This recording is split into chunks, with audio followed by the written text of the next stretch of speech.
I have some raw hypocrisy for you guys today from the women in the MAGA movement, and I really can't tell what's going on with them because when I think of women that I respect in politics, people like AOC or Nancy Pelosi or Gretchen Whitmer or even Michelle Obama, who's of course not a politician, but she's very, very respectable, and I compare them to the women in the MAGA movement, people like Marjorie Taylor Greene, people like Lauren Boebert or Carrie Lake or Kristi Noem or Melania Trump. There's just a world of difference. And really quickly, I'm of course not attacking these people because they're women. They're even Republican women that I look up to, people like Liz Cheney who actually have somewhat of a backbone.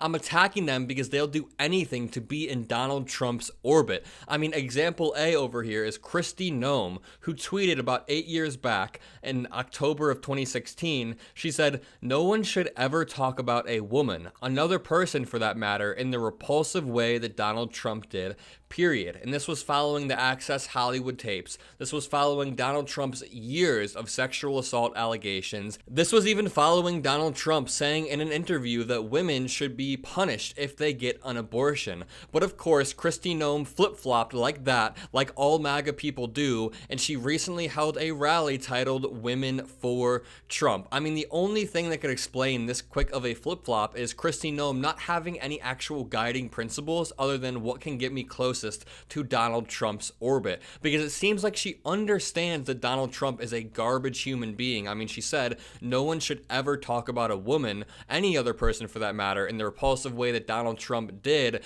but now she's okay with stabbing the women of America in the back if it means getting closer to Donald Trump. She doesn't care if women get punished for getting an abortion. She doesn't care if Donald Trump enables other people to commit sexual assault. She doesn't care if Donald Trump was found civilly liable for sexual assault. She just cares about capitalizing off of the MAGA movement and capitalizing off of Donald Trump's current political power. And I'm going to talk about Melania in a second, but the story that I want to cover really quickly I find super disgusting and super sad. This AP article reads, "Politicians and dog experts vilify South Dakota governor after she writes about killing her dog."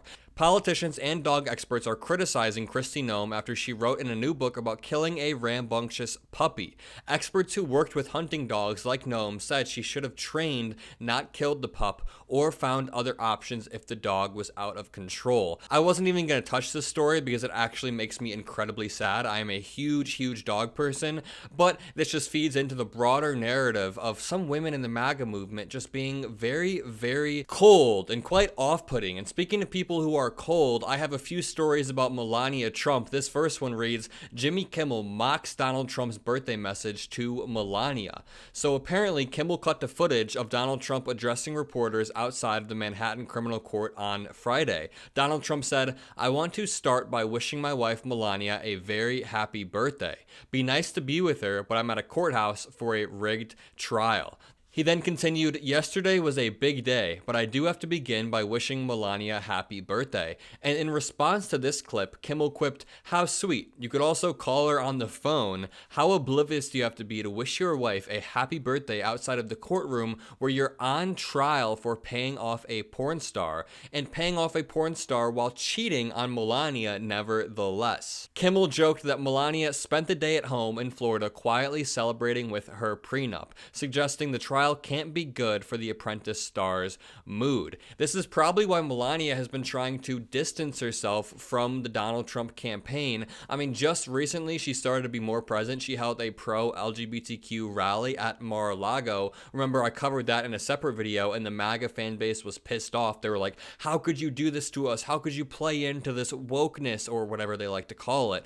But this article reads that Melania's take on these Trump indictments and his criminal cases are basically just "sucks to be you, pal." A social source connected to the former First Lady told People that the fourth indictment is another problem for her husband and not a problem for her. The person added that Melania wants nothing to do with any of it, preferring instead to lead her own life. And I'm not gonna lie, Melania wanting to distance herself from Donald Trump and his trials is probably one of the more relatable things that she's done. But when it comes to other people in the MAGA movement, people like Marjorie Taylor Greene or Lauren Boebert. Again, I just think they have no guiding principles. I mean, Marjorie Taylor Greene is essentially a Russian stooge at this point. I always call her Moscow Marge because she constantly repeats Russian propaganda verbatim. Some of her talking points come straight from the Kremlin. We have Lauren Boebert, who has gotten kicked out of a theater for vaping and for engaging in PDA and other sexual acts, and then also had to get her alcohol cut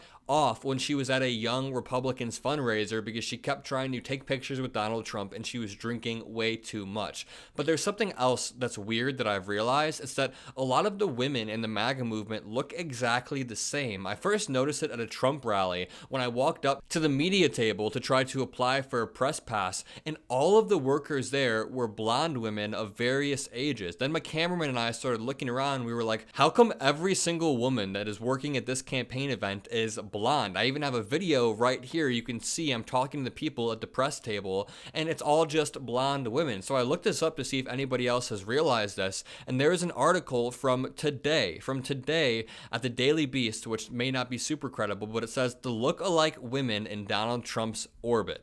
Well, you can't say Donald Trump doesn't have a type. While he used to have a thing for blondes, Ivana, Marla Maples, and dare we say Stormy, his orbit now includes head-turning brunettes. The latest in the spotlight is Margot Martin, his deputy chief of communications. I mean, you can also look at people like Melania Trump or Kristi Noem or Alina Habba. Donald Trump has this creepy habit of only appointing women that he personally finds attractive, and this has been talked about a lot before on the Midas channel, but Donald Trump repeatedly places women around him like Alina Habba that are pretty incompetent as lawyers, but just pretty. And I just want to reiterate, I think the entire MAGA movement is crazy and is creepy. I'm not making this video to generalize about women on the right or to single out women on the right. I'm making this video because I think you have to be okay with stabbing women in the back to be a MAGA supporter who is a woman. I mean, you're looking up to a guy who was found civilly liable for rape. You're voting to have your own rights stripped away. In states like Arizona, they reverted back to laws from 1864.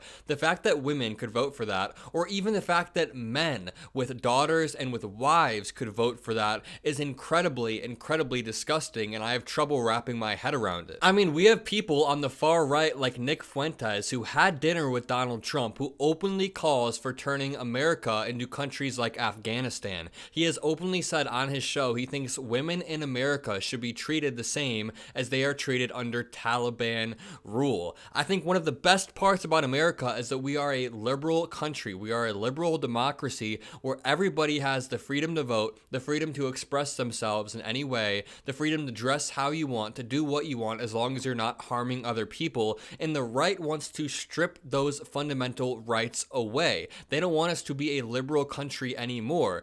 Like even in Project 2025, they lay out the blueprint, the step-by-step guide on how to turn us into a Christian theocracy where Donald Trump is a fascist leader. I mean, right now he is a wannabe fascist, but if Project 2025 is enacted, that will fully be realized. He will have control of all of our institutions. I'll make a video about that soon, but my name is Mockler. If you enjoyed the video, make sure to leave a like, comment a blue heart if you made it this far. Don't forget to subscribe, but also don't forget to have a great day yourself.